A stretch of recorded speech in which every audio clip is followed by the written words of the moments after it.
Мой дядя самых честных правил, когда он ни в шутку за не мог, он уважать себя заставил и лучше выдумать не мог.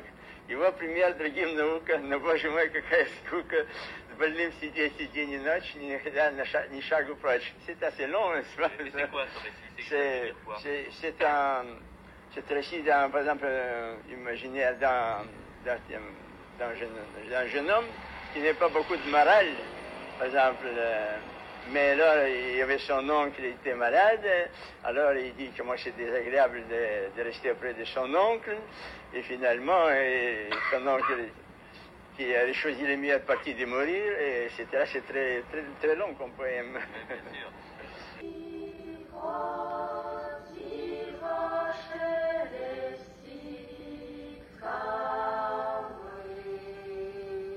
Merveilleux. Il y a quelques années, oui, c'est Gogol. C'est quoi Gogol? Les âmes mortes? Les âmes mortes, et puis les nouvelles, le journal. Ouais. Le journal. Vous le lisez en russe ou en français? En russe. En russe.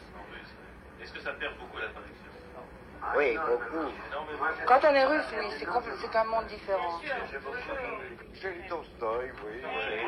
Oui. J'ai lu Turgenev. Que dans mon métier, je n'ai pas le temps de lire. Quel est votre métier? Ben, mon métier, le seul métier, monsieur, qui n'existe même, il ne devrait même pas exister, c'est donner à manger aux autres. Ah, vous Oui. êtes cuisinier ou pâtissier? Les deux. Les deux? Oui. Ah, mais uniquement en russe, uniquement En la russe, oui. Bon, enfin, Je suis une espèce de petit cuisinier de foirien, n'est-ce pas, à rue d'Aru. Ouais. Je suis parti de Russie, j'avais à peu près l'âge de 9 ans. Ouais. Alors vous voyez, je suis parti tout à fait par hasard, sans mes parents, sans personne. Ouais. Alors je suis parti comme on appelle en Russie vagabond. Alors vous savez, c'est qu'est-ce сказать по-русски? Il y a un souffle dans la littérature russe qu'on ne trouve pas ailleurs. C'est l'âme russe, que voulez-vous. Et vous l'avez lu aussi, le Don Paisible? Oui. Vous l'aimez autant que les grands romanciers du 19e siècle? Oh, c'est pas la même chose, n'est-ce pas? Parce que là, on travaille librement, tandis que ces jours-ci, c'est plus la liberté. Hein. Monsieur, est-ce qu'il y en a mis des poètes russes en musique? Oui, pas mal, oui. Pushkin. On l'a mis en musique? Oui. On peut pas jouer quelque chose à Madame Pushkin? Allez-y. Ой, костер. Allons-y.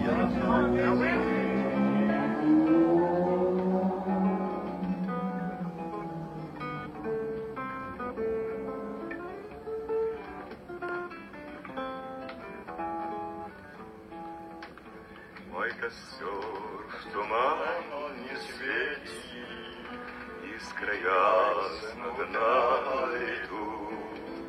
Ночью нас никто не встретит, мы простимся на мосту. Ночью нас, запев все, не встретит, мы простимся я один пойду. А вот завтра спасала степь далеку сокол мой. Я выйду с толпой цыгана за кибиткой кочевой.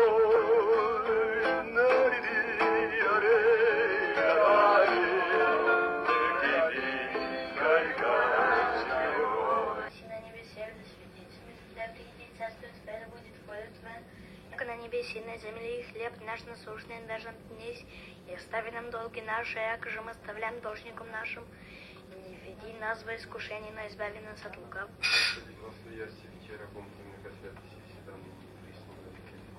Аминь.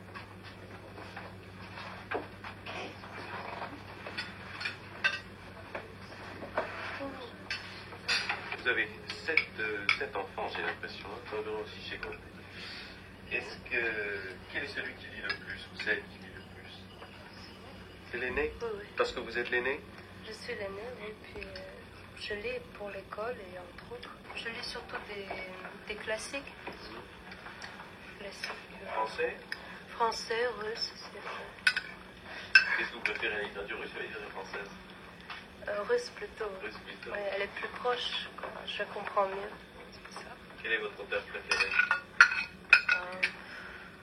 Je sais pas, j'aime bien J'aime bien Pushkin, mais ça tout le monde. Et vous avez quelques vers comme ça dans la tête Oui, j'ai quelques vers. C'est une introduction à Ruslan et Людмила. Si vous voulez, je peux le réciter. У лука моря дуб зеленый, золотая цепь на дубе том, и днем, и ночью кот ученый все ходит по цепи кругом. Идет направо, песнь заводит, налево сказку говорит. Там чудеса, там леший бродит, русалка на ветвях сидит.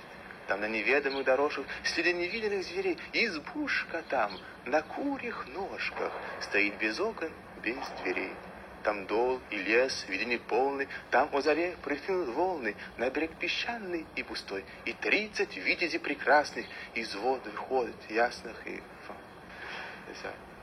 Est-ce que dans Dostoïevski, vous avez été touché par tous ces cette lutte entre la mystique et la révolution, enfin, ce thème qui revient comme ça dans les possédés, par exemple?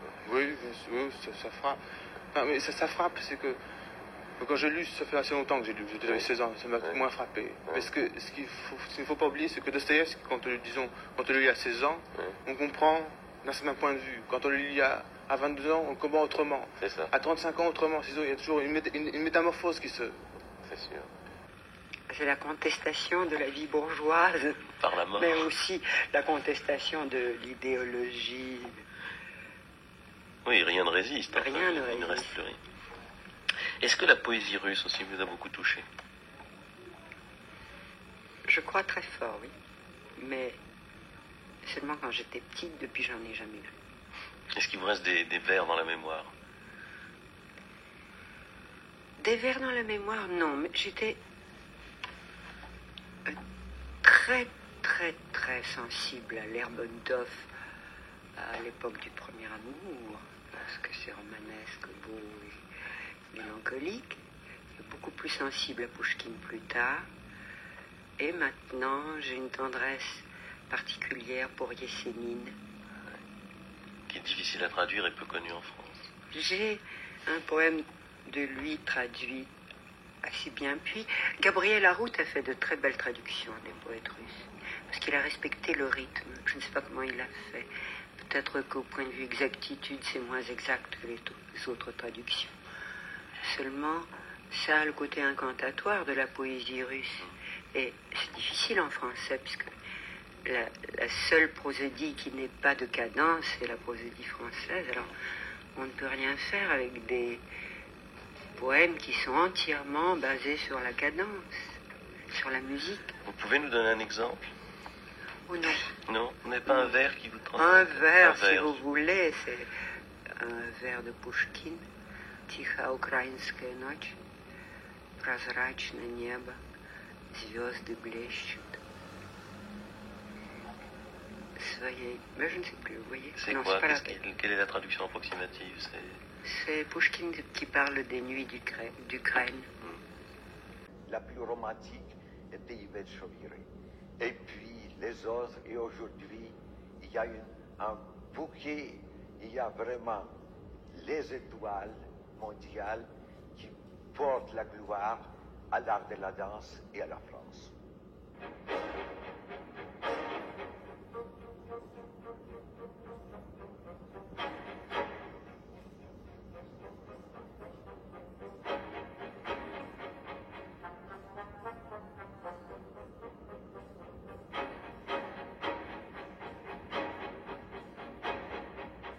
Alors j'ai écrit beaucoup sur ces questions, mais malheureusement, ma littérature n'était pas prise au sérieux.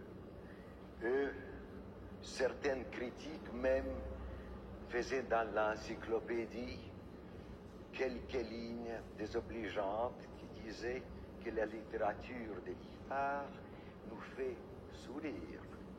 Et je me demande qu'est-ce qu'il propose à ma philosophie.